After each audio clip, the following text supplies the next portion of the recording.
یک بار برای همیشه فلسفه ممیچ پلو و خشک پلو رو من شما توضیح دادم.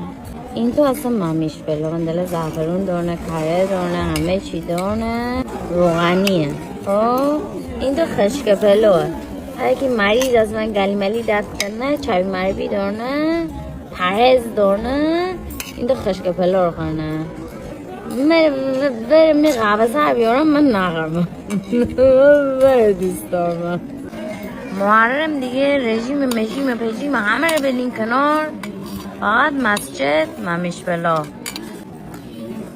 سر 100 پیجی بلا ره سرگنی اینجوری خشمزه نمه بنا عطر و طعم و مزه ارزنه به 100 توی سره پلاخارش میتیجی به دفشو سردم بیچاره پشو از اون خراب بردم.